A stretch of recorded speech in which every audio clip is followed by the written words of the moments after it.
사도신경은 초대교회 이후에 사도들의 신앙을 따르는 모든 교회와 모든 성도들이 자기들이 믿는 믿음의 핵심적인 내용을 그 안에 담아서 함께 고백해온 기독교 신앙의 초석이라고 말씀을 드렸습니다.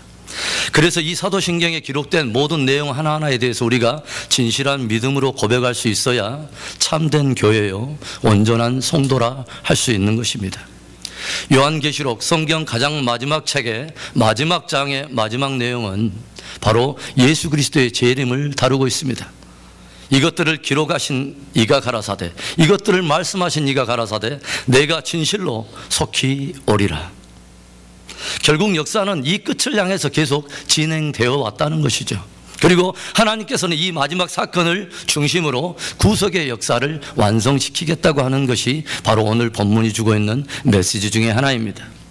사도신경의 7번째 고백에는 성경에 전체에 무려 1518번이나 기록되어 있는 예수 그리스도의 재림과 심판을 다루고 있습니다. 조리로서 산자와 죽은 자를 심판하러 오시리라. 예수 그리스도의 초림에 관해서 성경이 456번 증거하는 것에 비해서 그의 3배에 할당하는 장황한 분량을 지면을 할애해서 예수 그리스도의 재림을 다루고 있다고 하는 것입니다. 요즘 보면 예수님을 믿지 않는 세상 사람도 장차 미래는 어떻게 될 것인가, 미래에 장차 되어질 여러 일들과 방향에 대해서 많은 관심을 가지고 있는 것은 우리가 알게 됩니다. 세상에 약 5만여 개가 넘는 많은 연구소에서 헤아릴 수 없는 많은 학자들이 장차 되어질 미래의 일들에 대해서 연구를 하고 있다고 합니다. 사람들이 미래에 대해서 갖는 그러한 입장은 흔히 두 가지로 나뉘어지게 되는 것을 우리가 보게 되는데, 한 부류의 사람들은 미래를 대단히 긍정적으로 그리고 낙관적으로 장밋빛으로 바라보는 사람들이 있습니다. 과학과 기술 발달의 영향으로 인간은 계속적으로 이 생활은 진보하고 인간의 잠재력은 갈수록 극대화되어지면서 결국은 인간들이 꿈꾸는 파라다이스, 낙원과 같은 삶이 이루어질 거라고 하는 장밋빛 그러한 미래를 바라보고 있는 것이죠. 또 한 부류의 사람들은 그와는 반대로 미래에 대한 어두운 전망을 내놓기도 합니다. 공기와 수질 오염, 생태계 파괴와 등과 같은 환경의 문제, 그리고 국가와 종족 간의 전쟁과 테러의 문제, 그런가 하면 갈수록 더 격차가 심화되는 빈익빈 부익부 현상과 경제 붕괴의 조짐에 이르기까지 많은 형상들을 바라보면서 지구촌의 시간은 이미 황혼역에 접어들었다고 그런 전망을 내놓는 사람들도 있습니다. 여러분들은 어느 쪽이십니까? 미래학자로 여러분 이름이 나 있는 엘빈 토플러라고 하는 사람의 이름을 여러분 들어보셨을 거예요. 이 사람에 의해서 1970년대 이후에 이 세상 가운데는 미래학이라고 하는 새로운 학문의 붐이 조성되었습니다. 이 사람들은 매 10년을 주기로 아주 미래에 대한 가장 중요한 저술을 한 권씩 내놓았는데 현재 4권이 기록되어 있습니다. 그런데 이 사람은 자기가 저술한 그 책의 머릿말에, 매 권의 머릿말에 이러한 글을 기록해 두었습니다. 내 모든 책에는 will이라고 하는 조동사가 있어서 앞으로 이렇게 될 것이라고 하는 표현이 많이 등장하게 될 것입니다. 그래서 내가 따로 말씀드리지 않더라도 이 글을 읽는 여러분들은 각 문장마다 probably, 아마도, 혹은 in my opinion, 내 생각에는 이러한 단어가 있다고 생각하고 여러분 읽어주시기 바랍니다. 무슨 말이에요? 내가 말한 것이 하나의 예측이 될 수 있지만 이것을 절대라고는 생각하지 말라는 거예요. 내가 말한 이것은 절대가 아니고 하나의 장담할 수 없는 하나의 추측에 불과하다는 것을 말해주는 거예요. 많은 이들이 나름 미래에 대해서 전망하면서 글을 쓰기도 하고 자기의 입장을 표명할 수도 있어요. 그러나 하나님의 말씀인 성경은 인간의 추측 정도의 수준으로서 말씀을 해주시는 것이 아니라 하나님께서는 전도 차원이 다르게 우리에게 말씀해 주십니다. 요한계시록 1장 1절의 말씀을 우리 한번 한 목소리로 읽어봅니다. 예수 그리스도의 계시라, 이는 하나님이 그에게 주사 반드시 속히 될 일을 그 종들에게 보이시려고 그 천사를 그 종 요한에게 보내어 지시하신 것이라. 하나님께서 반드시 속히 될 일을 그 종들에게 보이시려고 이 예언의 말씀을 기록했다는 거예요.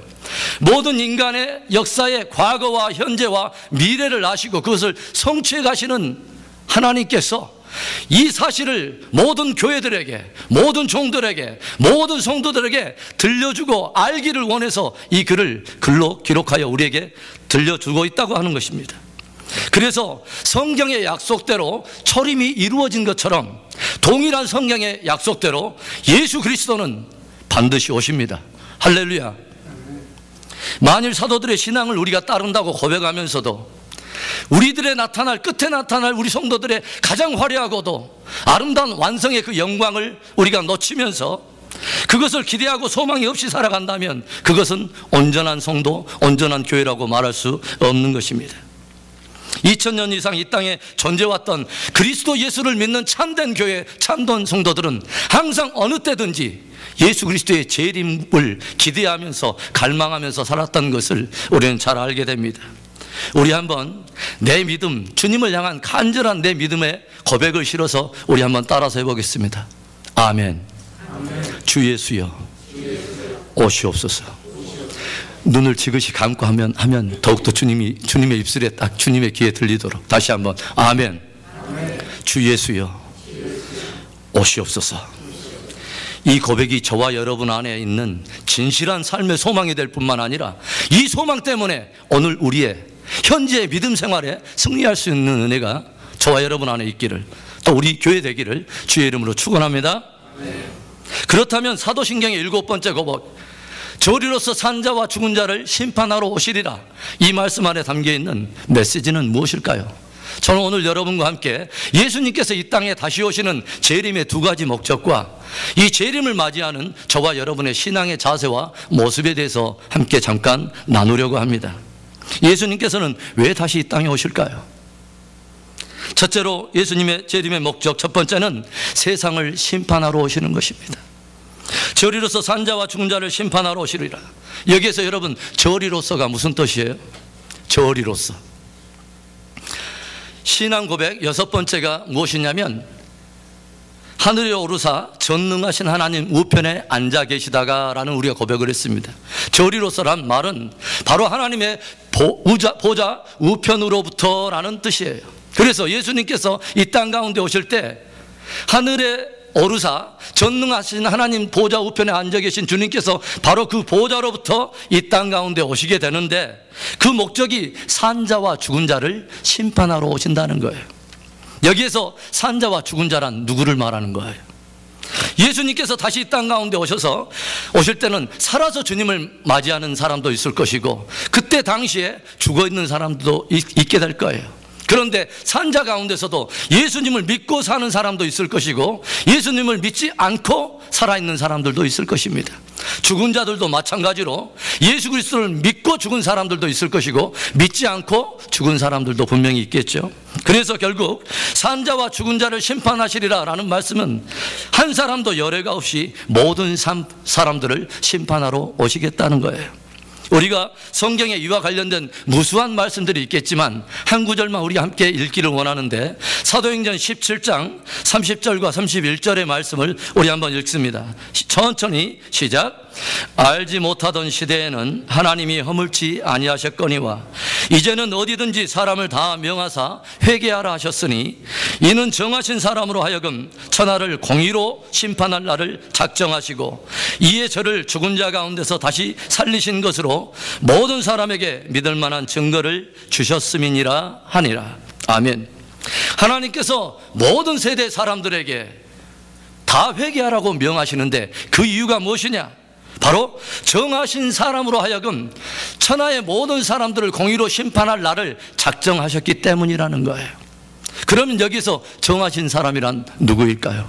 바로 예수 그리스도를 말씀하는 것입니다. 그래서 하나님께서는 그 아들 예수 그리스도에게 모든 심판 권세를 다 위임하시고 그를 통하여 모든 천하 만민을 공의로 심판할 날을 작정하셨기 때문에 바로 이 말씀을 듣는 자마다 다 회개하여 믿음으로 말미암아 구원 얻기를 원하시는 것입니다. 하나님께서 정하신 날이 있다. 바로 그 날이 어떤 날인가? 아들을 통해서 천하를 공의로 심판할 바로 그날이 예수님께서 다시 이 땅에 오실 그날이라는 것이죠. 지금 이 세상은 마치 빛과 어둠이 서로 공존하는 것처럼 선과 악이 함께 공존하고 있습니다. 그런데 이 세상에서는 절대로 이 악의 문제가 해결되지 않아요. 이 악의 문제는 사라지지 않습니다. 오히려 각 개인과 또 공동체와 나라 안에서 오히려 악이 훨씬 더 득세하고 선이 악을 핍박하면서 살인과 강간과 강도와 도적질과 많은 죄와 허물의 그 빈도수가 더 늘어지고 오히려 그 강도는 더 훨씬 더 강해지고 있습니다. 그런데 더 심각한 문제 하나는 이것들이 지상의 재판관들에 의해서 제대로 재판이 되어지지 않고 있다는 거예요. 많은 법원과 재판소가 있지만 이러한 많은 범죄의 많은 일들에 대해서 올바르게 판단하고 올바르게 집행하지 않는다는 것이죠. 때로는 그 법을 맡은 자들까지도 범죄에 함께 가담하기도 하고 그 악에 일조하는 일들이 종종 벌어지는 것을 우리는 매스컴을 통해서 보게 돼요. 그리고 우리가 다 그런 말 하잖아요. 빽 있고 힘 있는 사람은 다 빠지고 힘 없는 사람만 오히려 형을 사는 경우가 많습니다. 때로는 죄 없는 사람들이 억울하게 감옥에 옥살이를 하고 오히려 힘 있는 사람들은 떵떵거리며 살아요. 군사를 동원해서 쿠데타를 이긴 사람들은 떵떵거리며 사는데 그들의 희생양으로 죽어가는 무고한 사람들은 오히려 희생을 당하더라는 거예요. 지금 북녘 땅에는 김일성 일가의 독재 체제 아래서 수없는 많은 사람들이 희생양으로 죽어가고 있는데 이런 일들이 이 땅 가운데서는 해결이 되지 않는다는 것이죠. 만일 이 세상의 역사가 지금까지도 이렇게 흘러왔는데 앞으로도 쭉 그렇게 죄악이 간영하고 그런 사람들이 득세하는 일들이 벌어진다면 도대체 인간의 역사의 끝은 어디고 억울하게 희생을 당하고 아픔을 당한 사람들은 도대체 어디에서 어떻게 보상을 받으란 말입니까? 그리고 무엇보다도 천지를 창조하시고 우리 인간들을 자신의 형상으로 빚어내시고 아들을 내어주시기까지 저를 믿어서 구원을 얻도록 하나님께서 베푸신 그 하나님의 무궁한 사랑을 다 무시하고 거부한 채 끊임없이 하나님을 조롱하고 하나님의 뜻에 배역하고 불순종하는 그 많은 사람들의 악의 문제는 어떻게 하라는 것입니까? 예수님께서 다시 오시는 이유는 저 태초에 사단이 하나님을 배반했던 그 악으로부터 시작해서 그리스도의 강림하시는 날까지 이 땅에서 자행되었던 모든 죄와 악을 공의롭게 심판하시기 위해서 오시는 것입니다. 그날의 모든 사람들은 성경에서 말하는 부활의 순서를 따라 다 일어나게 될 것입니다. 성경은 예수 믿는 사람만 부활하는 것이 아니라 예수 믿지 않는 사람들도 부활하게 될 것을 말해주고 있습니다. 요한복음 5장 27절부터 29절의 말씀입니다. 또 인자됨을 인하여 심판하는 권세를 주셨느니라. 이를 기이 여기지 말라. 무덤 속에 있는 자가 다 그의 음성을 들을 때가 오나니 선한 일을 행한 자는 생명의 부활로 악한 일을 행한 자는 심판의 부활로 나오리라. 세상에 여러 사람들을 만나다 보면 그분들이 때때로 이런 말을 해요. 왜 하나님을 믿을 수 없는가? 왜 하나님은 계시지 않는가? 라고 불신의 이유에 대해서 이렇게 말을 합니다. 만일 하나님이 살아계시다면 이 세상의 악의 문제를 왜 그렇게 방관하시고만 계실 수 있느냐는 거예요.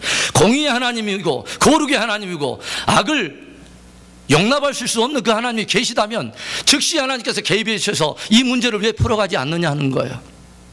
왜 하나님은 방관만 하시느냐? 그것 때문에 그들은 즉시로 마음속에 너무도 쉽게 하나님은 계시지 않는 것이 분명하다고 판단을 해버리는 거예요. 그러나 성경은 절대 그렇지 않다는 거예요. 공의의 심판의 때가 반드시 작정되어 있다고 말하는 것입니다. 예수님이 이 땅에 오시는 것은 이 세상의 모든 불의와 죄악에 대해서 공의로 심판하실 뿐만 아니라 의롭게 행하는 자들에 대해서 참되게 보상을 하시려고 반드시 이 땅에 오시는 것입니다. 그래서 여러분들이 일반 삶을 살아가면서 신앙의 삶, 의의 삶을 지켜가다가도 때때로 믿기 때문에, 복음 때문에, 믿음 때문에 당하는 어려움과 억울한 일이 있을 동안은 반드시 그것이 보상되고 반드시 그것이 심판이 집행될 날이 있다고 하는 것을 우리 마음속에 간직하고 여성하게 낙담하지 말고 믿음을 지키고 의의 길을 여성하게 걸어갈 수 있는 저와 여러분 될 수 있기를 바랍니다.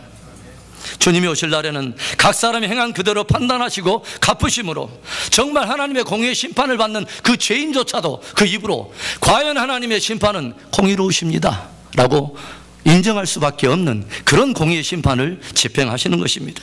바로 그날이 그리스도의 재림의 날이요 하나님의 의가 승리하는 날인 것입니다.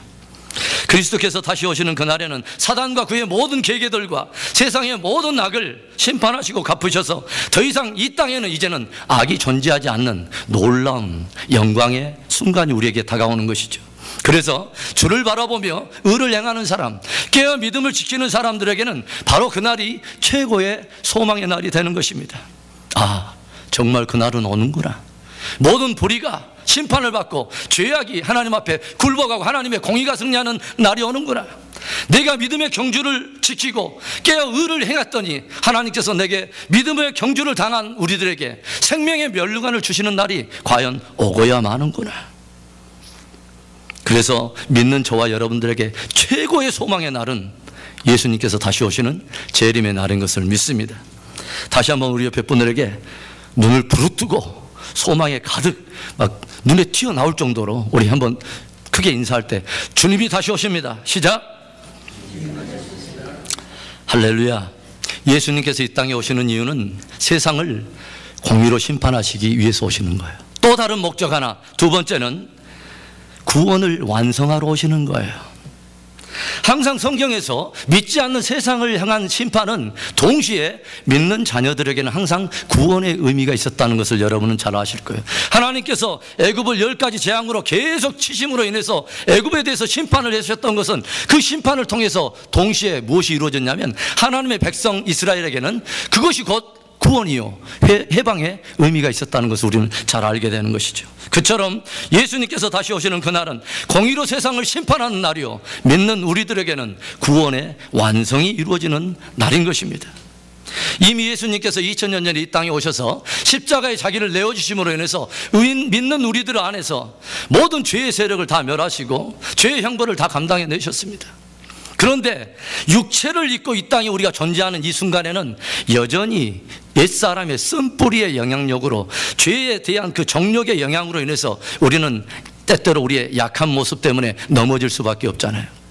거룩하게 살고 싶은데 마음의 정욕과 거룩을 위해서 향한 우리의 마음 그 사이에 우리가 끼임바 되어서 사도 바울의 고백처럼 거룩한 삶을 살고 싶은데 이게 잘 되지 않는 거예요. 입으로 거룩한 언어를 사용하고 있는데 이게 잘 안 되는 거예요. 감사하면서 하나님 앞에 영광 돌리고 싶은데 내 마음의 원대로 되지 않고 마음이 원하지 않은 정욕이 나를 이끌어감으로 인해서 우리가 때때로 넘어질 때가 있습니다. 여러분은 없어요? 네. 전혀 입을 다물고 있다고 해서 뭐 상황이 변하는 것은 아닙니다. 예. 그래서 우리는 정직하게 서로에게 고백할 수 있어요. 이렇게 한번 인사해 보세요. 집사님, 저는 아직 공사 중입니다. 한번 해보세요. 시작.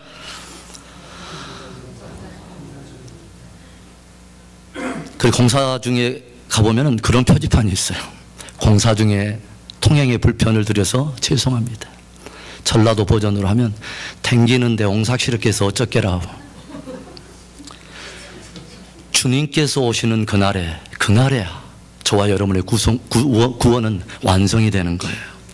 성경은 예수님께서 강림하실 때 그리스도 예수를 믿고 죽은 자들이 먼저 부활하고 그리고 나서 살아서 믿는 자들도 역시 몸이 변하여서 공중에서 주님을 만나게 될 것을 말해주고 있습니다. 그날에는 우리의 모든 품은 뜻이 예수 그리스도의 그 마음과 일치가 돼서 몸과 뜻이 모두 하나가 돼서 마침내 하나님의 어떠하심과 같이 우리도 그렇게 되어지는 영광스러운 회복이 일어나는 거예요. 여러분 생각해 보세요. 예수님께서 십자가에 못 박혀 돌아가시고 하나님께서 장차 이루는 구원이 겨우 이 정도의 수준으로서 끝나는 구원이라면 주님의 그런 스케일이, 구원의 스케일이 결국 그 정도뿐이겠어요? 아닙니다. 그날에는 우리가 다 변화해서 하나님과 얼굴을 맞대면서 어떤 갭도 어떤 차이도 존재하지 않는 하나님의 자녀로서 우리는 영원한 친밀함 속에 들어가 영원한 생명을 누리게 되는 거예요. 그날은 마침내 주님이 계획하셨기 때문에 우리 속에 착한 일을 시작하신 이가 우리들을 위해서 착한 일을 시작하신 그분이 마침내 그리스도의 날에 이 일을 이루고야 마실 것입니다. 데살로니가전서 4장 16절과 17절의 말씀 우리 함께 읽습니다. 주께서 호령과 천사장의 소리와 하나님의 나팔로 친히 하늘로 쫓아 강림하시리니 그리스도 안에서 죽은 자들이 먼저 일어나고 그 후에 우리 살아남은 자도 저희와 함께 구름 속으로 끌어올려 공중에서 주를 영접하게 하시리니 그리하여 우리가 항상 주와 함께 있으리라. 아멘. 그날은 저와 여러분이 모두 다 예수님의 어떠하심과 같이 다 변하여 공중에서 주님을 만나고 영원한 친밀함 속에 들어가게 될 거예요. 그날은 주님께서 우리를 구원의 완성을 위해서 이 땅에 오시며 믿음을 지키기 위해서 수고했던 모든 것에 대해서 주님은 보상해 주시러 오시는 거예요. 그래서 계시록 22장 12절에 이런 말씀이 있죠. 보라, 내가 속히 오리니 내가 줄 상이 내게 있어 각 사람에게 그의 일한 대로 갚아주리라. 우리의 구속을 완성하실 뿐만 아니라 우리의 구속의 완성에 더 풍성한 기쁨을 주시려고 우리가 믿음을 지키고 의를 행했던, 수고했던 모든 것에 대해서 주님은 보상해 주시러 오신다는 거예요. 예수님께서 이 땅에 오셔서 완성하시는 구원은 꼭 저와 여러분의 회복을 위해서만 오시는 것은 아니에요. 예수님께서 이 땅에 오심으로 이 세상도 새 하늘과 새 땅으로 변화가 되고 모든 만물이 다 새롭게 변화될 것을 성경은 말해주고 있습니다. 로마서 8장에 보면 어떤 말씀이 있습니까? 아담 이후로 범죄함으로 해서 인간이 타락할 때 사람들만 타락한 게 아니라 모든 피조물들이 함께 더불어서 타락하게 되고 사람이 썩어서 결국은 썩어짐의 종노릇 하는 것처럼 모든 피조물들도 함께 썩어짐의 종노릇함으로 지금도 피조물들은 인간의 언어로는 표현하지 않지만 자기들의 언어로 모여 고통하며 함께 신음하고 있다고 성경은 말해주고 있어요. 그러나 예수님께서 오시는 바로 그날에는 더 이상 썩어짐의 종노릇 할 필요가 없는 영원한 세계가 시작되고 영원한 생명을 누리게 되는 바로 그 놀라운 영광의 순간이 저와 여러분에게 있다고 하는 것이죠. 그래서 온전한 믿음을 가지고 있는 성도라면 우리의 삶의 가장 위대한 소망이 무엇일 수밖에 없느냐? 예수님이 반드시 이 땅에 오셔야 되는 것이죠. 그래서 우리는 요한계시록의 마지막에 이 모든 말씀을 증거하신 이가 가라사대 내가 진실로 속히 오리라는 이 말씀 앞에 우리의 믿음을 담아서 이렇게 고백할 수 있는 거예요. 다시 한번 따라서 합시다. 아멘. 아멘. 주 예수여 오시옵소서. 이것이 우리들의 꿈이고 바람이기 때문에 우리는 사도신경 안에다 그 신앙을 담아서 고백하는 거예요. 저리로서 산 자와 죽은 자를 심판하러 오시리라. 예수님께서는 이 땅에 공의로 세상을 심판하실 뿐만 아니라 믿음의 자녀들을 다시 한번 구속을 완성하시고 모든 만물을 썩어짐의 종노릇에 해방하심으로 인해서 영원한 세계, 영원한 생명, 더 이상 악과 죄가 없는 바로 그곳에서 하나님과 더불어 영원한 생명을 누리게 하시도록 이 땅에 오시는 것입니다. 그렇다면 하나님께서 이 놀라운 약속을 주셨는데 이 말씀을 듣고 있는 저와 여러분은, 이 소망을 가진 저와 여러분은 어떻게 살아야 합니까? 셋째로, 예수님의 재림은 우리 믿는 성도를 하여금 종말론적인 삶을 도전하고 있습니다. 하나님께서 반드시 속히 될 일을 그 종들에게 보이시려고 그 종 요한에게 천사를 보내서 지시한 이 말씀을 우리는 지면으로 우리는 읽고 있습니다. 우리 손에 들고 있어요. 그렇다면 모든 역사의 과거와 현재와 미래를 주관하시고 그 끝을 아시는 그 하나님께서 우리 끝에 나타날 영광을 향하여 우리로 지금 오늘을 걷게 하시는 그 하나님을 바라보는 우리는 도대체 어떻게 그날을 맞이해야 하는가 하는 거예요. 가끔씩 믿는 성도들 가운데서 이야기를 하다 보면요, 어떤 분들은 예수님의 재림을 말씀하고 마지막 때에 되어질 일들의 말을 하면 전혀 못 들을 말 들은 사람처럼 굉장히 냉담하게 반응하시는 분들도 있어요. 그런데 절대로 그러면 안 되는 거예요. 그 영광된 약속이 우리한테 없다면, 끝에 나타날 영광이 없다면 우리는 진정한 회복도 없는 거예요. 반드시 그 날이 와야 저와 여러분에게 완전한 구속이 있기 때문에 그 끝에 나타날 영광은 우리가 붙들어야 될 진실한 믿음의 소망이 되는 것입니다. 예수님께서 마태복음 24장에서 친히 당신의 다시 오심을 제자들에게 가르치면서 계속 경고하고 있는 그 메시지가 무엇이었습니까? 마태복음 24장 37절부터 39절 우리가 잘 알고 있는 말씀입니다. 함께 읽어봅니다. 노아의 때와 같이 인자의 임함도 그러하리라. 홍수 전에 노아가 방주에 들어가던 날까지 사람들이 먹고 마시고 장가들고 시집가고 있으면서 홍수가 나서 저희를 다 멸하기까지 깨닫지 못하였으니 인자의 임함도 이와 같으리라.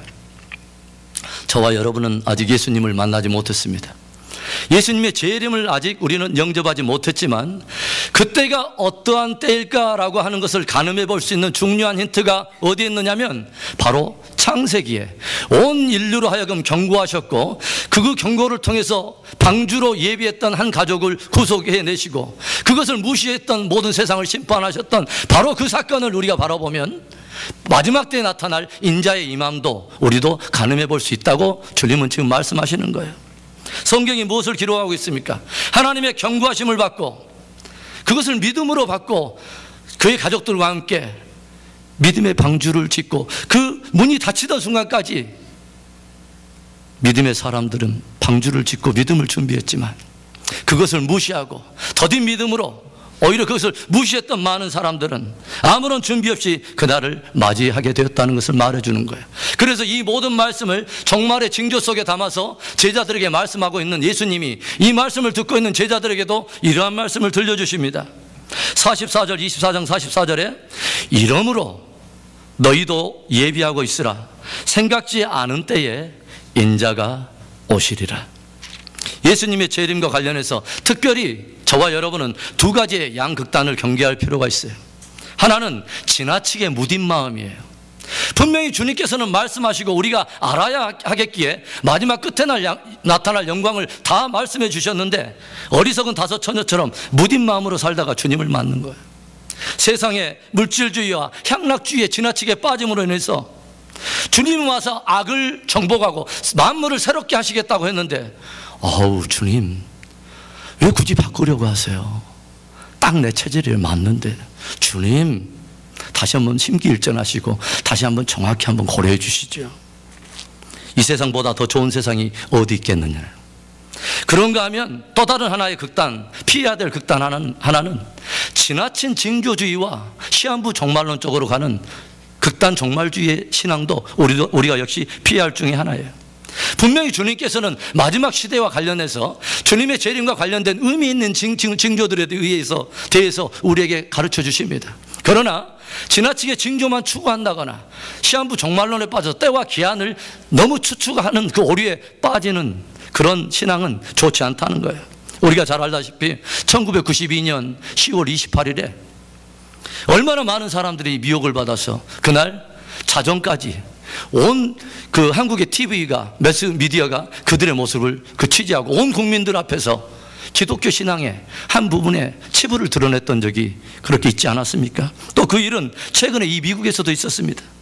그날에 학생들은 학교를 그만두고 어떤 임산부들은 그날에 휴거를 해야 되는데 배가 무거우면 또 몸이 또 들리지 않으니까 그러면 저도 좀 조심해야죠. 그런데 그래서 아이들도 다 유산하고 몸을 가볍게 해야 이 공중에 뜨기 때문에 그렇게 신앙을 준비했던 이 아름다운 사람들이 있었다는 것이죠. 왜 이렇게 날짜를 계산하는 것이 안 맞을까요? 여러분 이상하지 않으세요? 왜 이렇게 날짜 계산하는 것이 안 맞아요? 예수님이 이미 말씀하셨기 때문에 그래요. 사도행전 1장 7절의 말씀입니다. 함께 읽어보죠.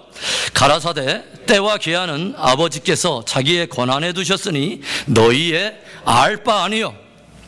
때와 기한은 누구의 권한에 있어요?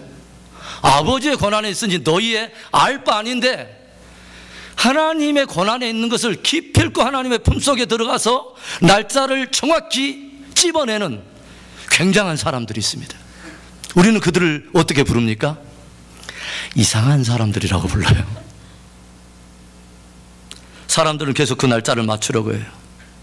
우리가 분명히 주님께서 의미 있는 징조들이기 때문에 말씀하셨던 그것에 우리는 주목할 필요는 있지만 주님은 분명히 때와 기한에 너무 주목하여서 현상적으로 드러나는 일에 이끌려가는 종말론적인 신앙은 오히려 경계하고 있습니다. 그렇다면 때와 기한에 집중한 것이 그릇된 종말적인 신앙이라면 주님은 도대체 어떠한 것으로 우리는 그날을 맞이하기를 원하시는가 하는 거예요.